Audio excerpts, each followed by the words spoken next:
9:12 en este gobierno de la mañana y de verdad en esta oportunidad, esta semana no podía terminar mejor. Hemos tenido muchos invitados, mucho contenido, la presencia de importantes autoridades nacionales, también de la política, pero en este caso hay que decir que con la presencia de Eddie Olivares en cabina se conjuntan diferentes condiciones. No solamente se trata de un abogado, un jurista, sino también de un amigo de todos nosotros, además de su larga experiencia en la política, su paso por la Junta Central Electoral, así como su dilatada experiencia dentro de la actividad partidaria, dentro de la actividad comunitaria y social Santo Domingo Este y el país en general.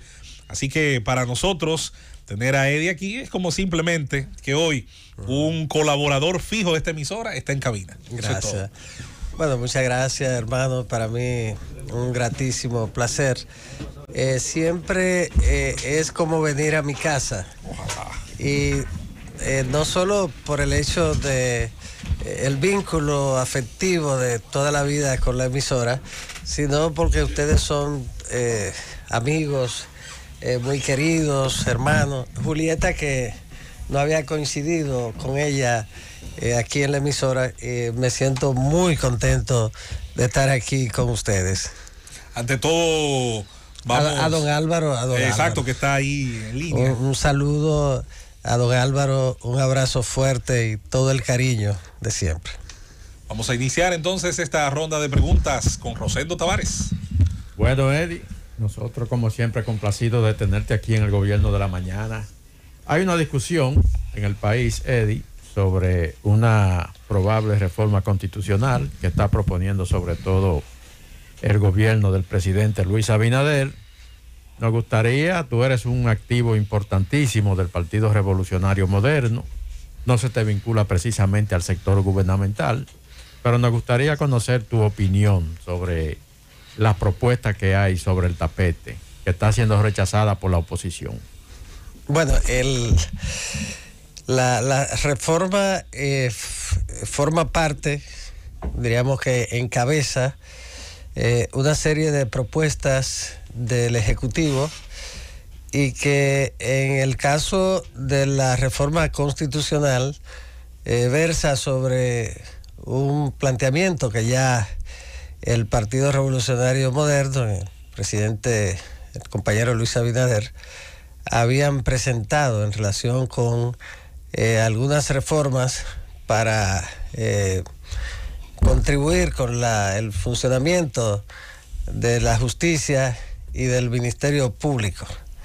Es una propuesta bastante limitada en lo que tiene que ver con la reforma a la Constitución. Vimos que se retiraron los principales partidos de oposición. Las reformas constitucionales tienen que contar siempre con el más amplio nivel de consenso de los actores principales de una democracia representativa y de partidos. Sin lugar a duda, el retiro, con razón o sin ella, de los principales partidos de oposición hace que el tema de la reforma constitucional sea colocado, no como se dice en el argot parlamentario, sobre la mesa, sino que sea colocado en un lugar para cuando ya se produzca ese consenso, entonces se pueda volver a debatir. Ahora, el argumento sobre el tema del 50+1 no es válido. La doctora Milagros Ortiz Bosch, en un contexto histórico del origen de la implementación de ese método de elección, sencillamente tocó el origen. En ningún momento se ha planteado cambiar el balotaje, el porcentaje del balotaje en el partido, ni el presidente, ni de ninguna manera eso ocurriría. Claro está, la oposición quería retirarse, necesitaba retirarse y encontró en eso una justificación. Todo el mundo sabe. ¿Por qué necesitaba retirarse? Porque no querían la reforma. Unos porque no les convenía y el presidente Fernández porque la reforma del 10, él entiende que es una reforma petrificada en diamante, que no puede ser tocada, porque porque esa es su constitución, ya esa va a ser la constitución. Entonces, esa es la razón, y él tiene que entender que él, que hizo una constitución nueva mediante una asamblea revisora, tiene que entender que esa constitución no es de piedra, es una constitución que puede modificarse como todas las constituciones modernas, en el tiempo que la sociedad entienda que puede hacerse. Eddie, pero en esa parte, abierta ya la asamblea revisora, una vez abierta la asamblea revisora, no pueden surgir cualquier tipo de propuesta de modificación, no se constituye en una asamblea soberana que puede abarcar cualquier otro elemento de la Constitución de la República y su modificación. Siempre eso es posible, pero en un escenario... Por tanto, no se descarta entonces el balotaje de alguien, algún legislador, asuma la posición de doña Milagro y presente la modificación constitucional en el aspecto... eso no lo a una declaratoria de necesidad de reforma constitucional, donde se establece los puntos que se van a tocar. Eso es correcto. A pesar de eso, ¿puede pararse un legislador en medio de la asamblea soberana? Claro, la asamblea soberana. La asamblea soberana. Pero eso puede ocurrir en un escenario constitucionalmente perverso, como en el 94, en el que el acuerdo fue primero un 40, luego lo subieron a un 45 y se decía, bueno, si un 45 está bien. Pero luego, en una de las grandes perversidades de la política de todos los tiempos en el Congreso Nacional, se decidió cambiarlo a un 50 y aprovecharon el hecho de que el doctor José Francisco Peña Gómez había, de la guerra del 65, había decidido evitar que este país cayera en una situación de violencia en la que perdieran en la que la vida de los dominicanos se tuviera en riesgo. Y él tenía eso, del 65 hacia acá, mantuvo eso, evitar cualquier tipo de derramamiento de sangre.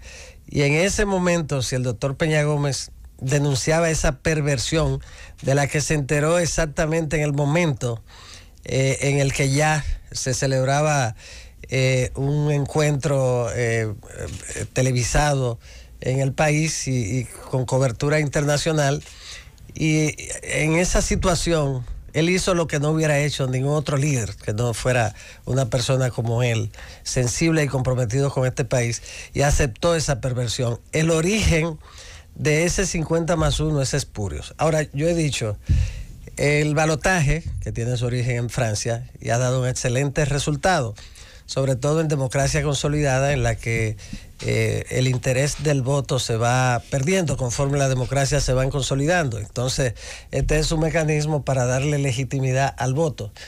Y en algunos países es el 50. O sea, no quiere decir que eso sea... No. Hay países donde es el 50. Ahora, se establece un margen de un 15%. Si usted gana, si usted saca 45%, y le lleva 15% al que está en segundo, oye, es una barbaridad que tú tengas que ir a unas elecciones. Entonces, como pasó con el caso de Hipólito Mejía, que era 49. Ahora, para hacer eso, tiene que producirse un consenso de todas las fuerzas políticas.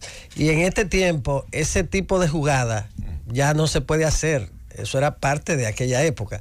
De modo que ahí no había ningún propósito oculto en ese sentido, pero fue una buena salida para justificar el retiro de las principales fuerzas políticas de oposición. Y eso es válido, parte del proceso. Quiero saludar, al igual que Rosendo y todo este equipo, la presencia del doctor Eddie Olivares, que más que un invitado es un gran amigo de todos nosotros y de mí particularmente.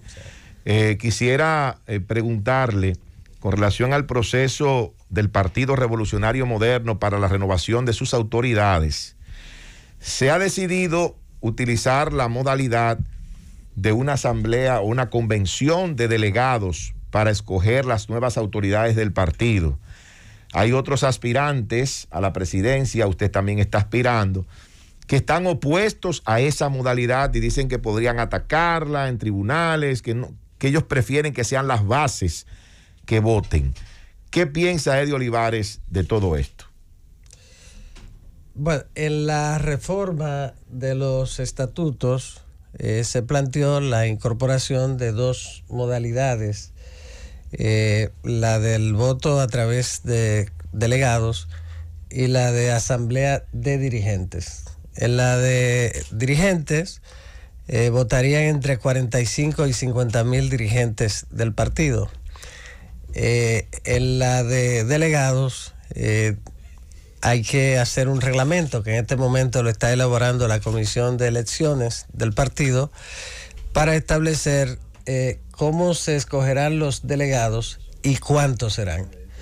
En ese sentido, hay dentro del partido miembros que apoyan que sea convención con voto universal, es decir, todos los inscritos en el padrón, y otros que están de acuerdo con convención de delegados. En el caso mío, toda mi vida yo he defendido el método más participativo en cualquier proceso interno de un partido político.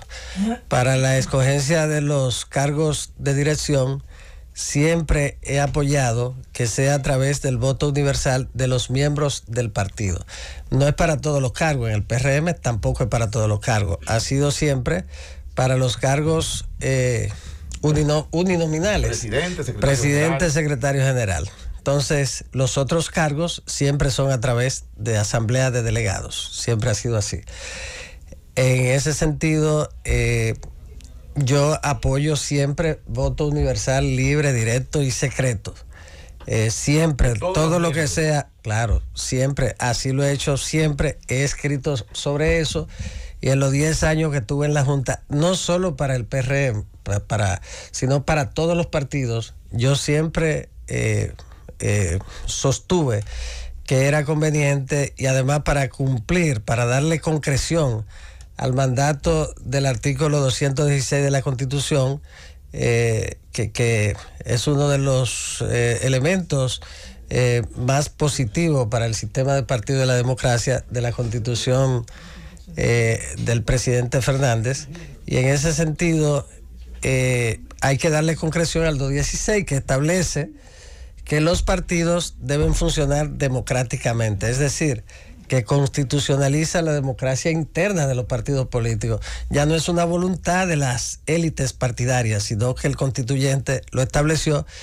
Y lo otro es la transparencia con que deben funcionar los partidos políticos. Es uno de los pocos países en el que está constitucionalizada la transparencia en los partidos políticos. En ese sentido, siempre yo estaré con la votación, con un mecanismo en el que vote la mayoría. Pero ya parece, Eddie, que hay una decisión mayoritaria en el partido de que sea por asamblea de delegados. Bueno, lo que ocurrió fue que la dirección ejecutiva... aún así? Ahora voy a responderle esa parte. La dirección ejecutiva así se hacen preguntas. Tiene la potestad. Sí. La dirección ejecutiva tiene la potestad de proponerle al Comité Nacional, que es el organismo ejecutivo máximo del partido, y en este caso se reunió la dirección ejecutiva y propuso que se le plantee al Comité Nacional, que se va a reunir el próximo día 18, el próximo viernes, para tomar una decisión sobre, en el sentido de si acoge o no la propuesta. Es una propuesta, la propuesta de la dirección ejecutiva. Yo soy miembro de la dirección ejecutiva y en la reunión de la dirección ejecutiva fijé mi posición a favor del voto universal, libre y secreto. Ahora ya la dirección ejecutiva tomó la decisión. Mi posición era otra, pero ahí se aplica el centralismo democrático, lo que no quiere decir que yo pierdo la cabeza y no puedo defender lo que he defendido siempre. Yo soy siempre coherente. Ahora, es una decisión de la dirección ejecutiva a la que yo pertenezco, y por lo tanto ya en la otra instancia que es el Comité Nacional, ya yo no puedo ir a desafiar lo que ya se decidió democráticamente. Entonces, pero queda claro que siempre apoyo ahora y apoyaré en el futuro el voto universal, libre, directo y secreto. Y para las próximas elecciones, la convención para escoger los candidatos a cargos de elección popular a través de primaria, que siempre sostuve que debía aplicarse primaria obligatoria, que eso funciona para los partidos grandes, porque si usted plantea en la Constitución el fortalecimiento de la democracia interna, debe acompañarla con el mecanismo más democrático de elección. De modo que es un debate viejo. La tesis de Robert Michel, el sociólogo alemán que más trató el tema de los partidos políticos y la circulación de las élites, y sostuvo en una tesis sobre el círculo de hierro de las élites políticas, que siempre, eso fue en el 1899 hasta el 1901, igual que Caetano Mosca, sostuvieron que decir organización, los partidos son organizaciones, es decir oligarquía. Entonces, el círculo de hierro de las oligarquías partidarias procura siempre evitar que otros puedan integrarse a formar parte de ellos, de las élites.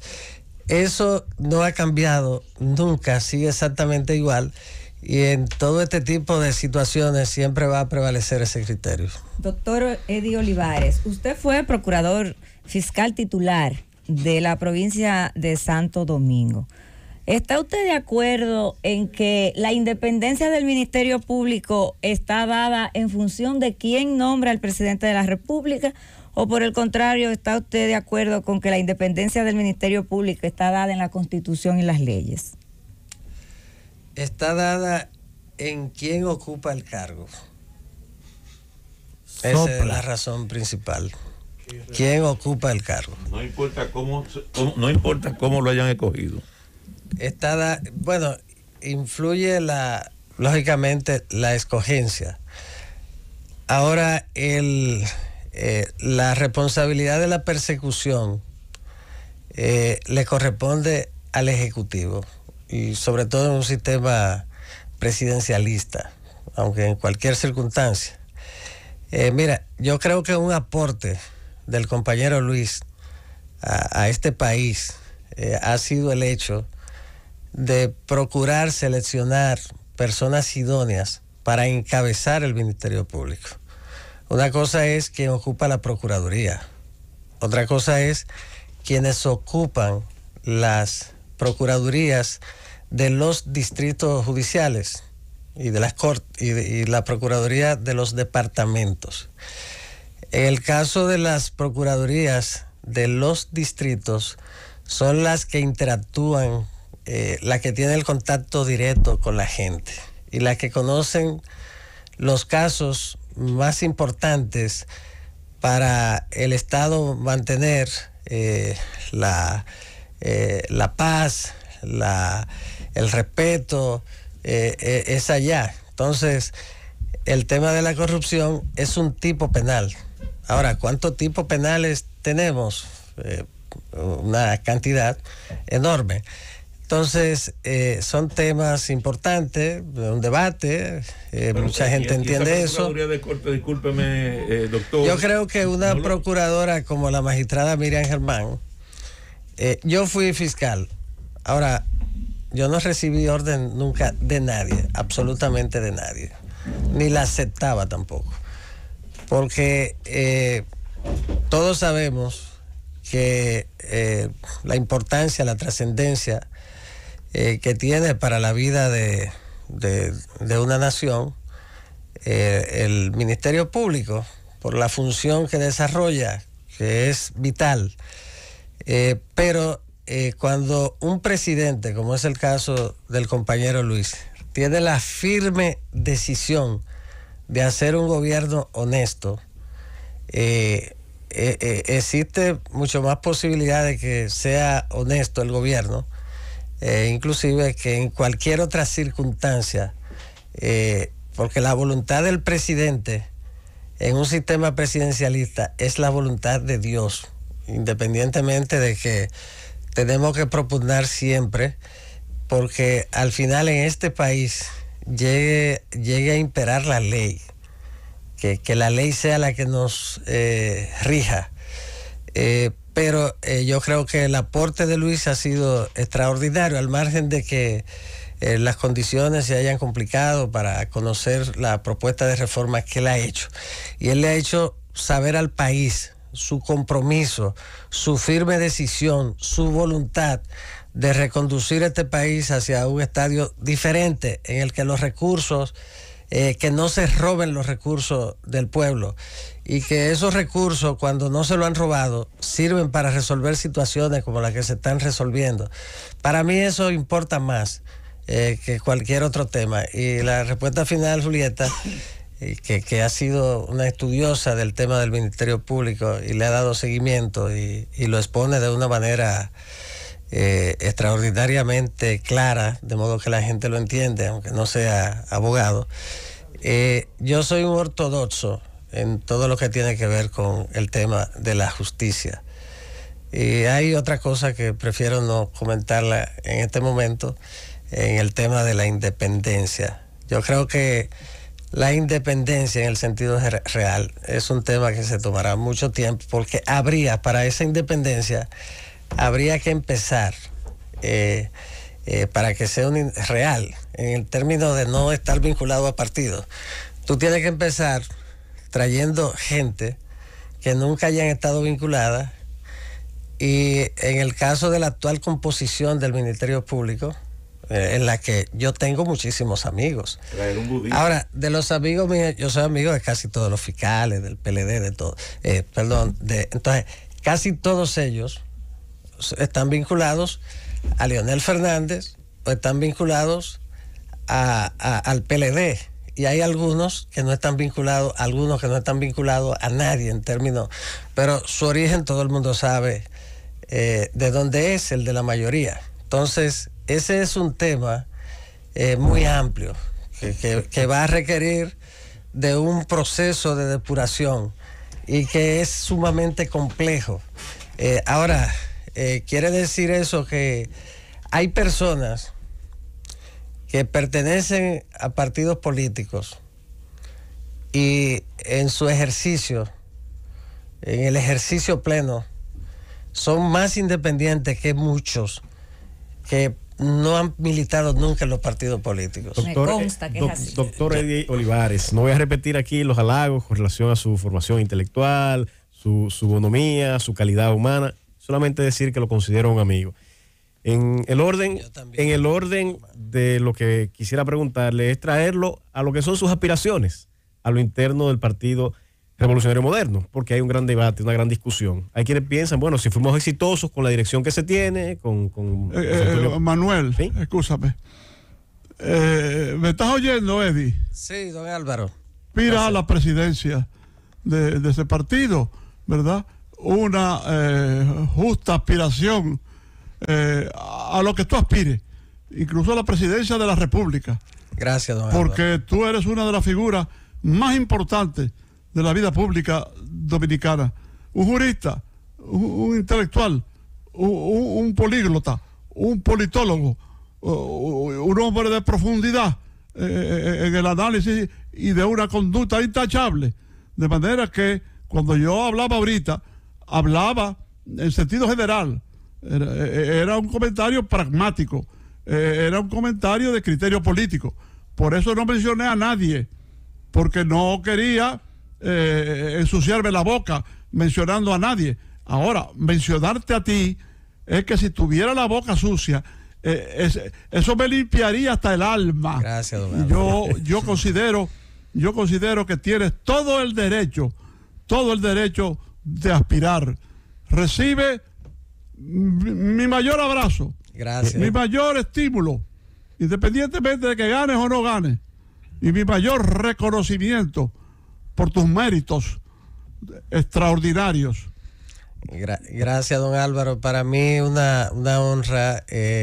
Don Álvaro y yo tenemos un vínculo muy especial de amistad real.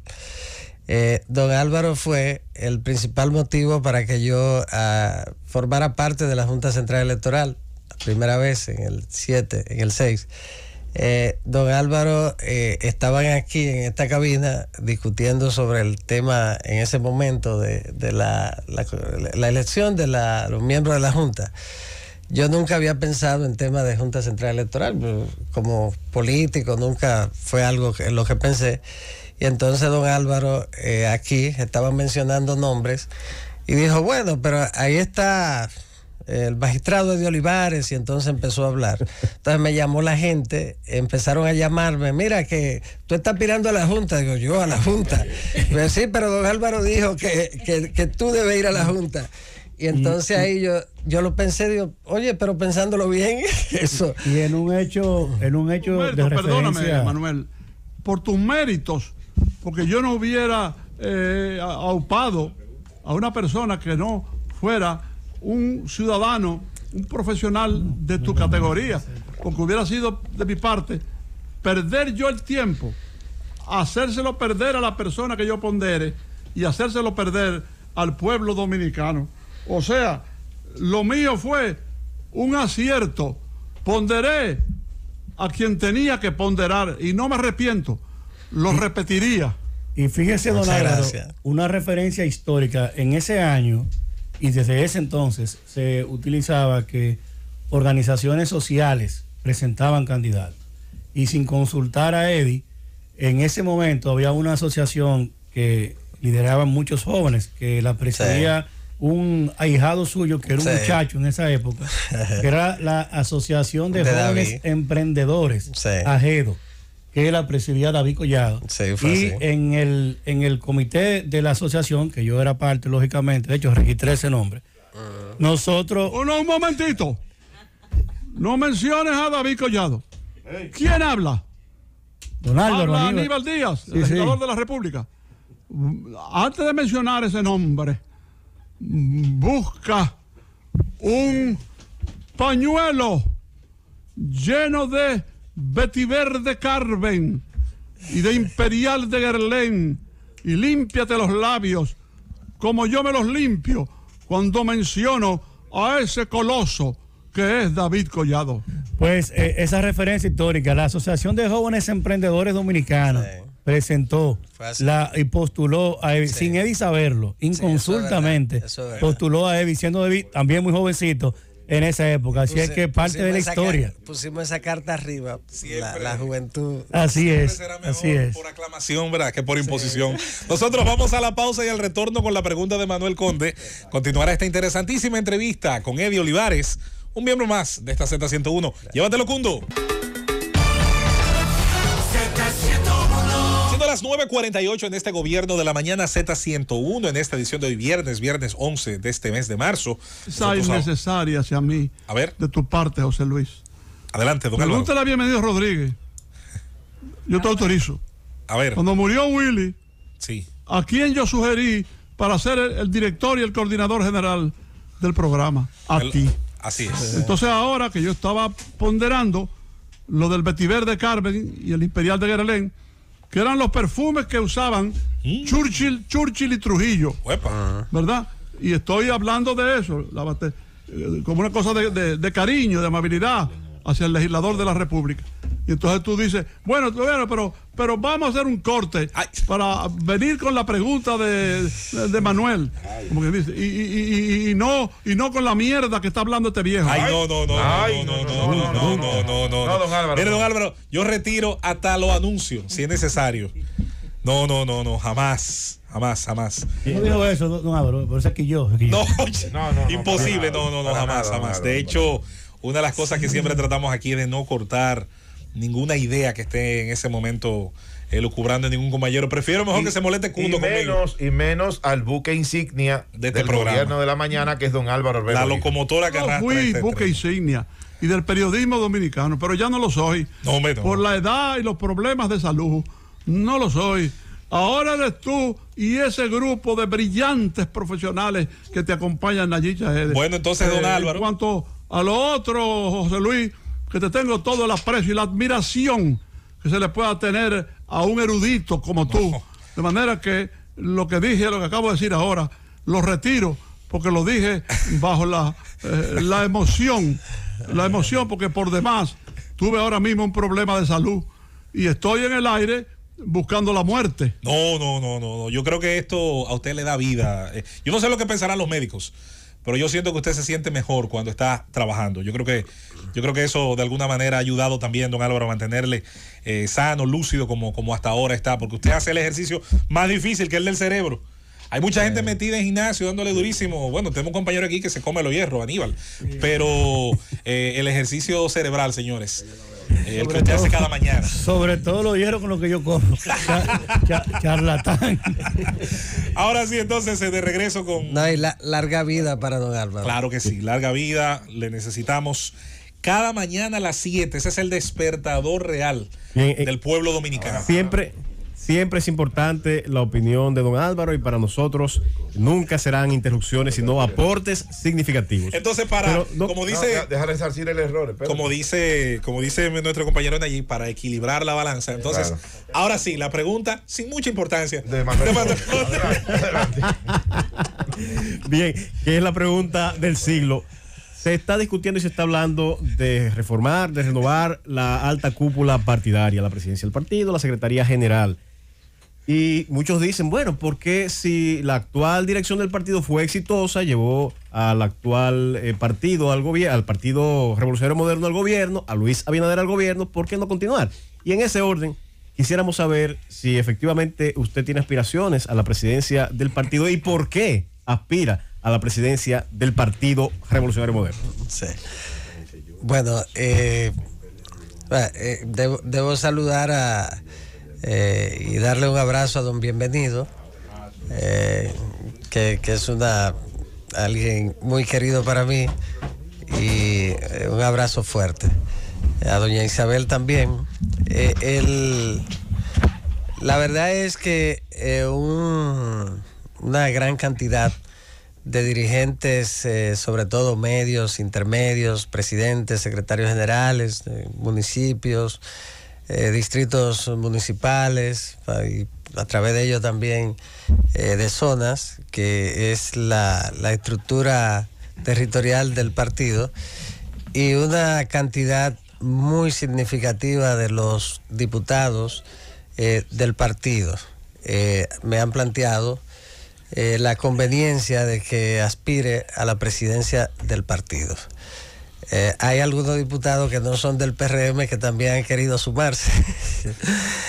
Recuerden que para el tema de la Junta, 127 diputados de todos los partidos me apoyaron para la Junta, y hay unos 25 que se sintieron molestos porque no tuvieron tiempo, no pudieron llegar a tiempo para firmar el documento, lo cual fue una de las cosas más interesantes para mí de ese proceso. Ese vínculo se mantiene en todos los partidos.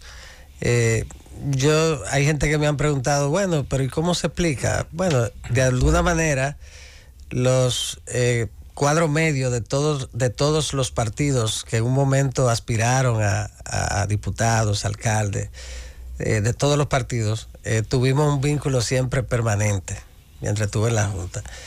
Y de alguna manera protegimos los derechos de muchos de ellos, y entonces es una relación que se mantiene en todos los partidos políticos. Esa propuesta nosotros la valoramos, pero como presidente de la Comisión de Reforma Estatutaria, yo tengo que ser absolutamente respetuoso de los estatutos, y hasta que el viernes se tome la decisión y se fije la fecha de la convención, que será antes del 14 de junio.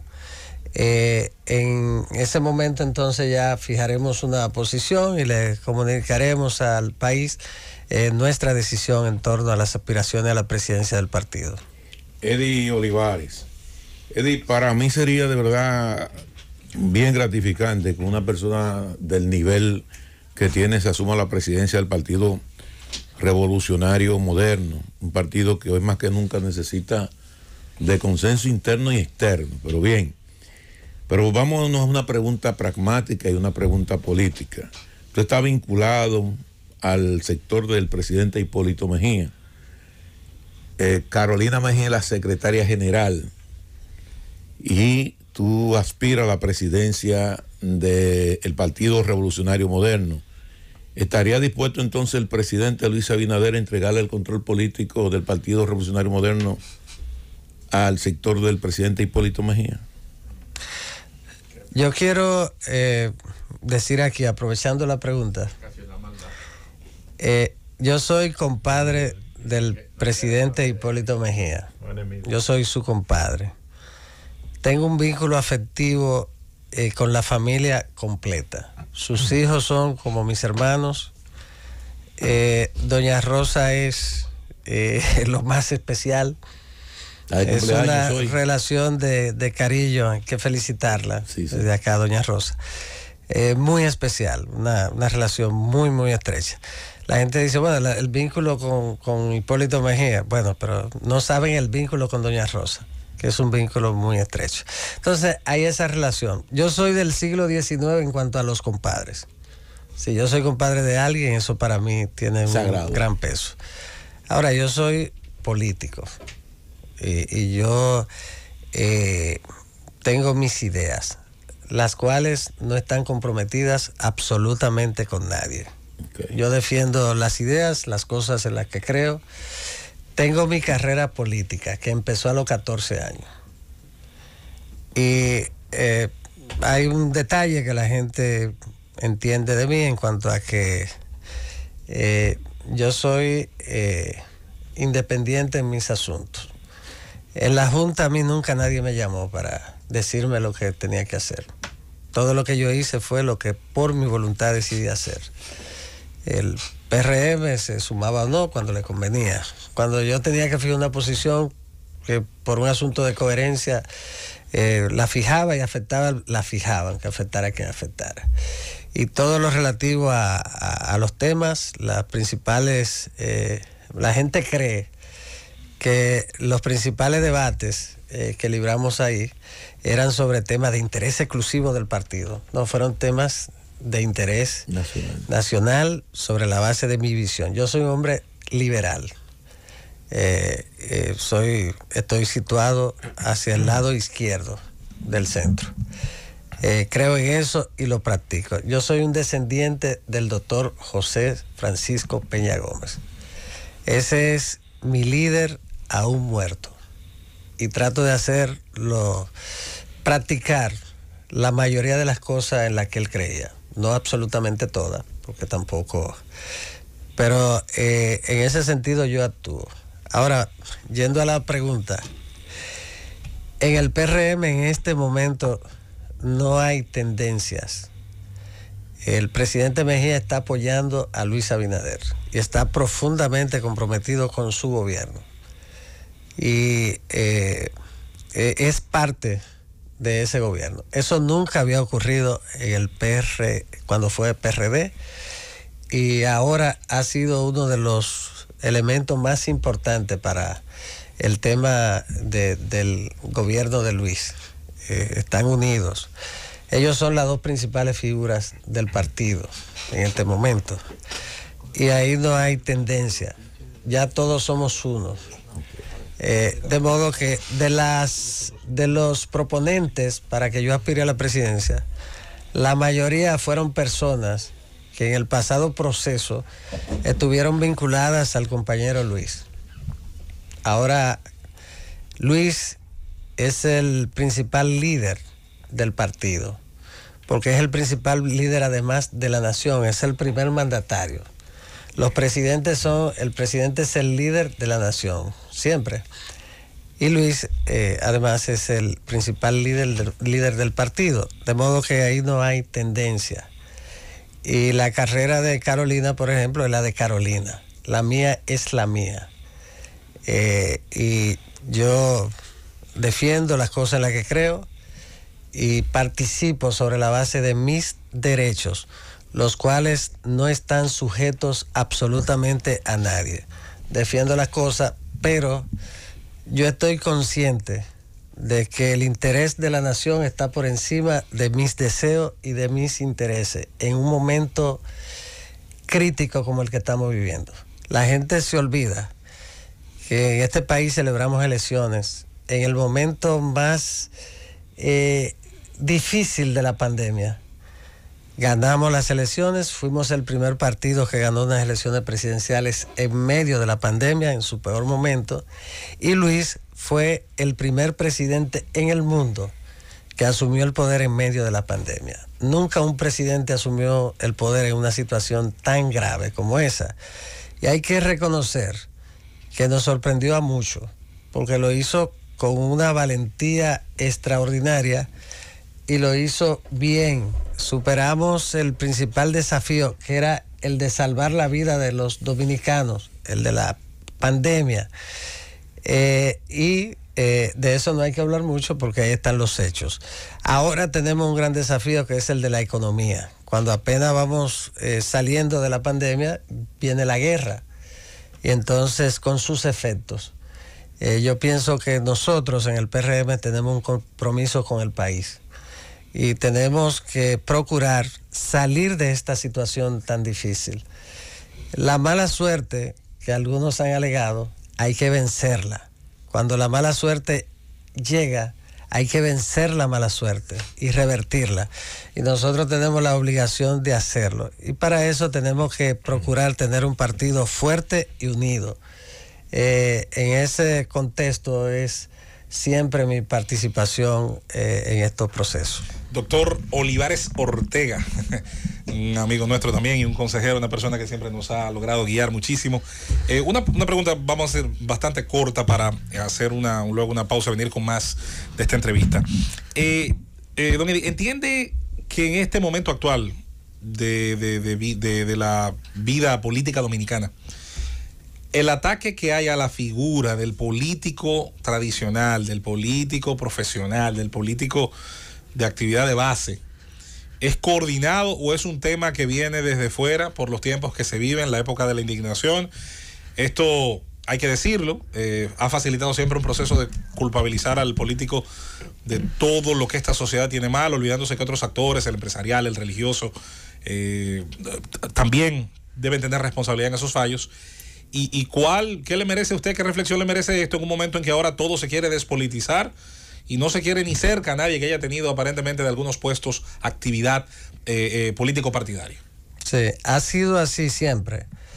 La satanización de los partidos empezó cuando iniciamos esta etapa moderna de los partidos. Recuerda que eran facciones. Y entonces habían grupos de interés en aquel tiempo, empresarial, grandes propietarios de tierra, etcétera, sobre todo en Inglaterra.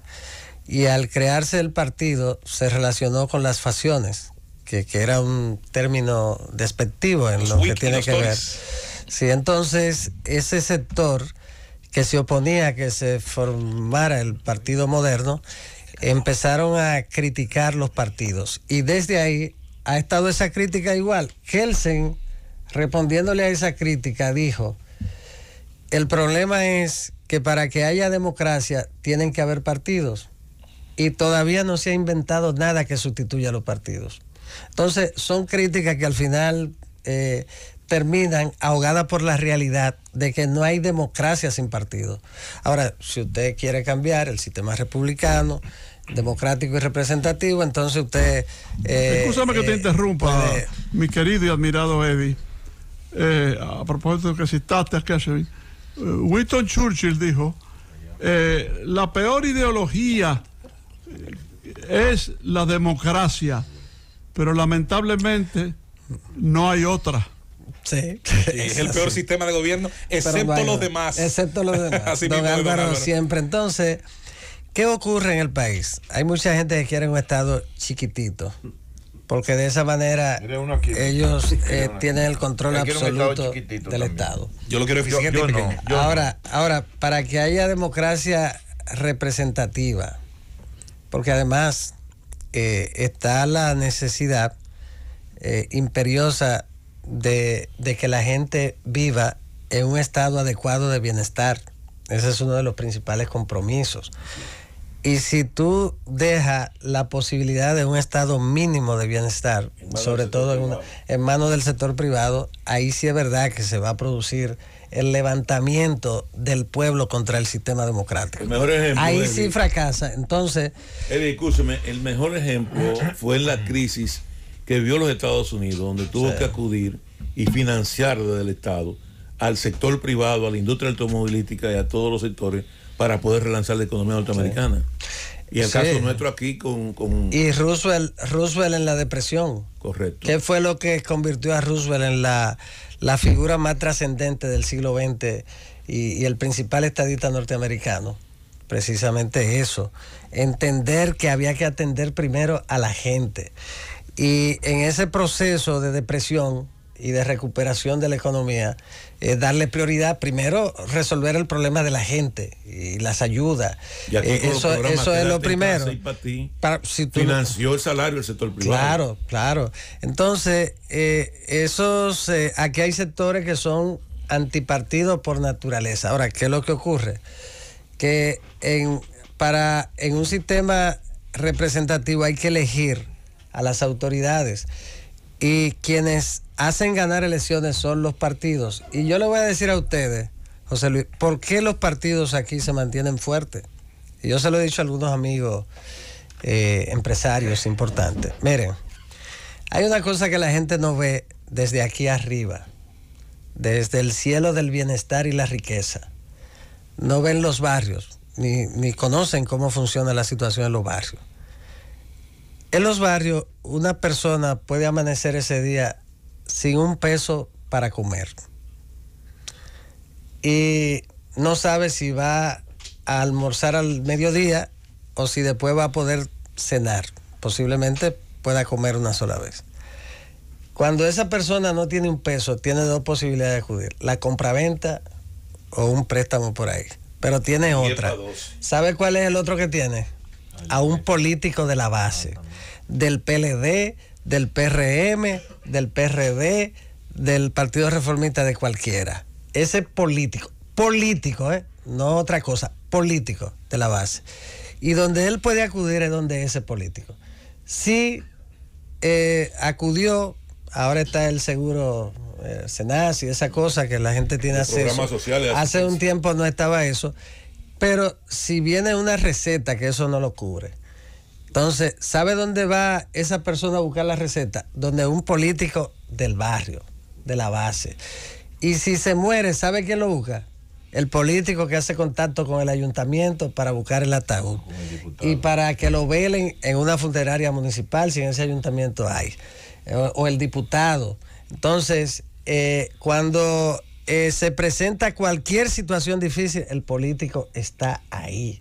Y el tema de junta de vecinos, que señala sociedad civil, junta de vecinos, todas las juntas de vecinos están conformadas o por PLDistas o por PRMistas, PRDistas, lo que sea, son políticos realmente. Entonces, la solución de los problemas es a través de los políticos, y lo que disfrutan de riqueza y bienestar en este tiempo, y lo que están en organizaciones de sociedad civil que critican a los políticos y a los partidos, deben saber que esta democracia funciona porque muchos ciudadanos y ciudadanas dominicanas en los barrios que pertenecen a los partidos políticos y que son los que llevan a votar a la gente. La gente no va a votar exclusivamente, la mayoría en los barrios, que es donde se vota, porque la clase media alta va si no tiene algo interesante en Punta Cana que hacer o en Miami.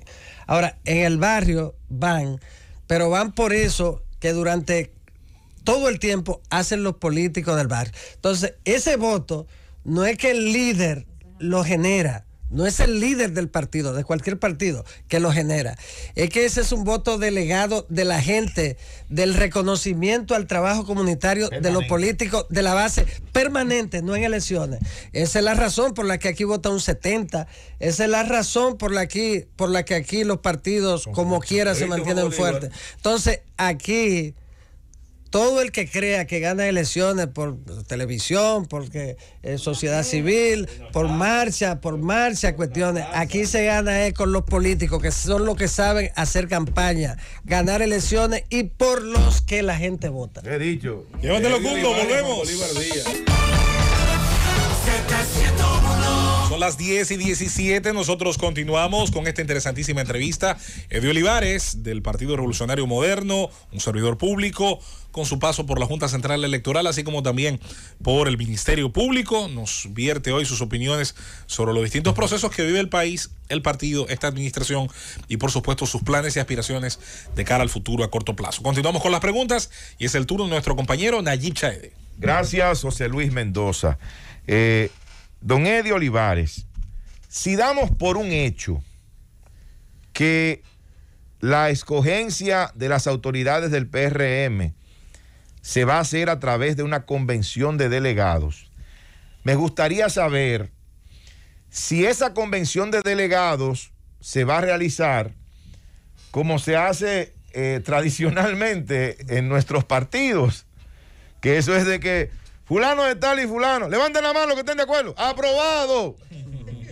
Se va a hacer de esa manera, porque aún siendo una convención de delegados, se podría hacer por voto secreto. Se podría organizar con la propia Junta Central Electoral. Si son 2,000 delegados que van a votar, eso votan en un ratito, con unos equipos electrónicos de la Junta Central Electoral, y se puede tener un resultado, y así la gente lo hace de manera secreta. No tiene por qué exponerse a que un funcionario lo vea levantando la mano por otro candidato, una situación bastante incómoda. O sea, ¿cómo va a ser? Si es convención de delegados, perfecto, vamos a dar eso por un hecho. Pero, ¿cómo se va a desarrollar? ¿O cómo usted cree que debe desarrollarse? Sí, bueno, una pregunta muy interesante. Resultado del conocimiento de cómo funcionan los partidos de Nayib. Que no me la habían hecho. Definitivamente aprobado. No me la habían hecho. Pero miren, los estatutos del partido, los nuevos estatutos, establecen que en un proceso de votación cualquiera del partido a ese nivel, no es a mano alzada, es el voto secreto. No es por aclamación. Entonces, no es a mano alzada. Levante la mano, no. Procuramos ahí proteger precisamente el secretismo del voto, aún tratándose de una convención de delegados, y entonces será así como señalan allí, a través del voto secreto. Cada cual va, sin importar cuántos sean los delegados, y va entonces a ejercer su voto de una manera secreta. Eso será así, al margen de que todavía la dirección, la Comisión Nacional de Elecciones del partido, que dirige el compañero de Línea Ascensión, está preparando el reglamento de la convención. Es igual, ya los partidos tienen comisiones de elecciones permanentes. Antes era que para cada proceso se elegían algunas figuras honorables y algunos de los cargos del partido, organización, electoral, etcétera. Ya no, ya funcionan se escogen para 4 años como la Junta Central Electoral, y entonces esa junta, en el caso del PRM, tiene derecho, como la Junta Central Electoral, a hacer un reglamento para el proceso, que es lo que está haciendo en este momento la Comisión de Elecciones. No me diga. Eddie. No, me están llamando, me están diciendo algo. A ver, dígalo. Me dicen que si es así, como usted dice, que si es así, me están informando que cerca de una oficina que hay en el Palacio se ha acabado el lomotil. Ándala. Porque si es secreto el voto, bueno. Mire, sí, pero es Eddie, así. Bueno, Eddie, yo tengo, nosotros estamos ya, el año que viene un año preelectoral. Usted tiene una experiencia como ex miembro de la Junta Central Electoral, con una experiencia vasta en materia electoral.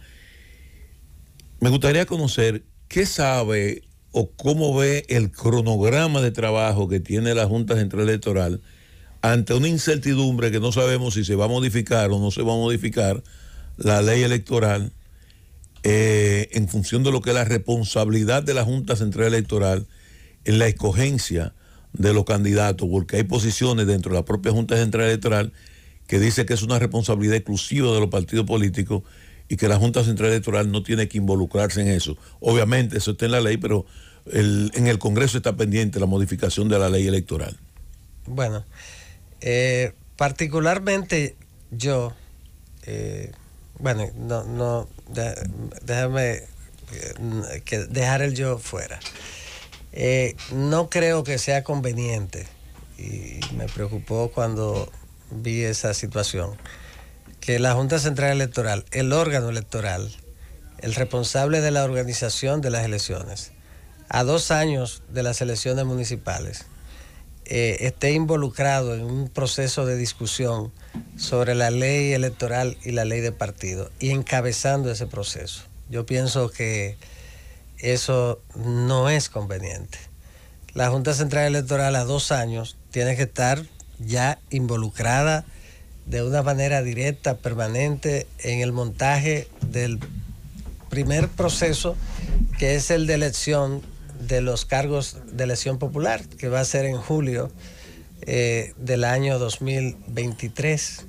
Estamos en el 22. Claro, bueno, estamos hablando entonces, ya dentro de un año y algunos meses. 23 meses.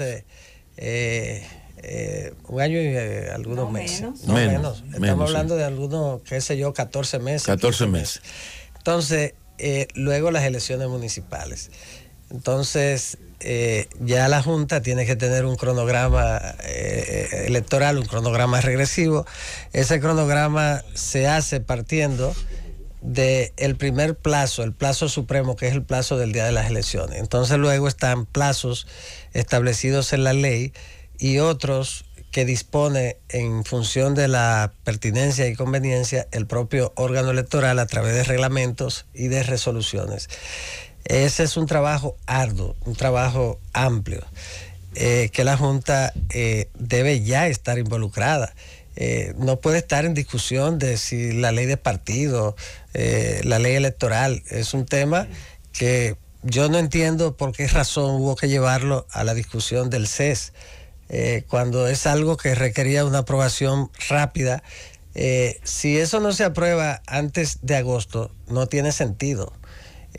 La razón por la que la ley de partidos y la ley orgánica del régimen electoral tuvo tantos defectos fue precisamente porque se hizo la prisa y se hizo en medio la ley de partidos ya de la pre-campaña. Entonces cada líder llevaba una hojita con lo que le interesaba particularmente de ese proceso y se puso tal y como apareció, hasta faltas ortográficas. Entonces eso no se debe hacer. Si no se aprueba en agosto, esa ley es preferible dejarlas para los primeros meses del 2024, después de la toma de posesión del gobierno. Entonces, yo creo que la Junta debe concentrarse ya en el montaje de los próximos procesos y no distraerse en un tema que fundamentalmente, para que estemos claros, es un tema fundamentalmente de los partidos políticos, el liderazgo político. Al final eso es lo que se aprueba. Y los legisladores, que son los que hacen las leyes. Entonces, fundamentalmente esas 2 leyes políticas. De modo que yo creo que no, es una situación que no conviene. Creo que ellos deben concentrarse ya en el montaje del proceso. La Junta está supeditando probablemente todo el proceso de organización electoral a la modificación de una ley que por lo visto ni siquiera está depositada en el Congreso Nacional. Claro, no, y además se distrae. Y los partidos políticos no tienen por qué estar discutiendo ese tema en esa mesa de negociación. Los partidos políticos tienen su propia dinámica. ¿Y qué hace la Junta? Bueno, la Junta presenta su propuesta, que es buena, excepto en 2 o 3 cosas, 2 que voy a destacar, que fueron desatinos de la Junta al presentarlo en su propuesta, que es de la que parte toda la discusión. Por ejemplo, ellos plantean eliminar el voto preferencial. Ese no es un tema de la Junta Central Electoral, ese es un tema eminentemente político de los partidos, la propia sociedad civil que puede opinar, pero es de los partidos. Entonces, cuando tú planteas eliminar el voto preferencial, tú estás enviando un mensaje de que a ti te interesa organizar los procesos con el menor esfuerzo. No quiere responsabilidad. Envíe ese mensaje, aunque no sea esa la razón, porque todo el mundo sabe que el escrutinio es el momento más, el estelar, pero el más difícil, sobre todo con el voto preferencial. Ahora es el voto más democrático. Ahora ese tema, ¿quién lo va a decidir? Son los partidos. Los legisladores hay más que los partidos, porque es un tema de interés de ellos especialmente. Lo otro que es un desatino, lo de renunciar a organizar, supervisar y fiscalizar las elecciones. Es decir, proponer ser excluido la Junta Central Electoral. Eso es un desatino también. De renunciar sobre la base, la gente puede entender que para no tener que hacer tanto esfuerzo como implica, ni riesgo como es el montaje de los procesos. Ahora bien, si tú tienes entre las modalidades de elección las primarias, ¿cómo un partido hace una primaria? Ningún partido te puede hacer una primaria en este momento.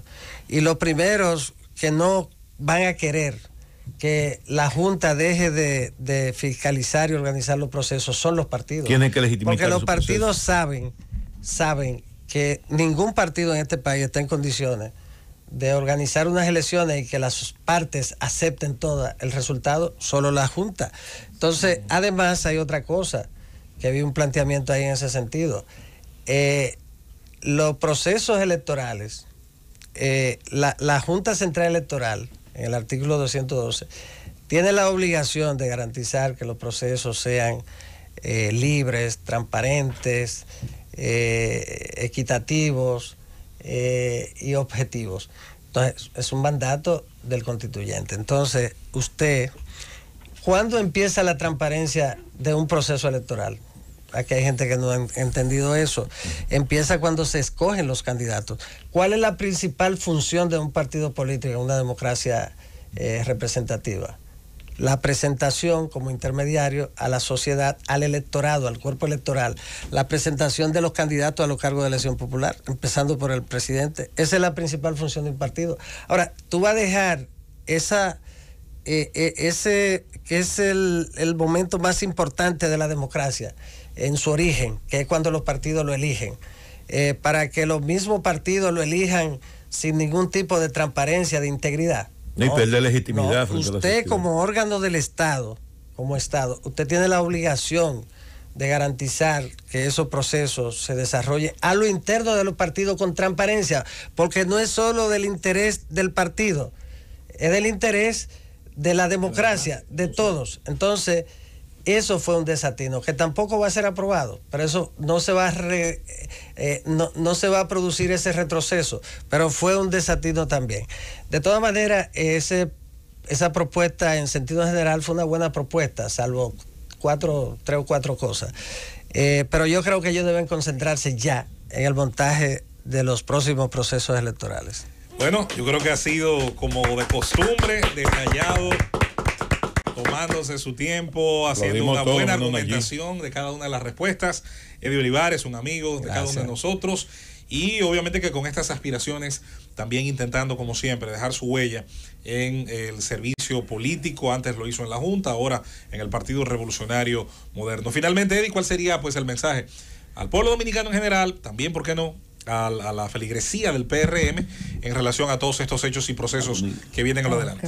Sí, al PRM, que tenemos que mantener el partido fuerte y unido, independientemente de los reclamos que hagamos, de criterios, la unidad en la diversidad. Nosotros ninguno hemos, como decía el profesor Juan Bosch en La Mancha Indeleble, no vendimos nuestra cabeza, no nos despegamos la cabeza al momento de ir al partido. Esa es la verdad. Pero tenemos que tener unidad en la diversidad, que es clave.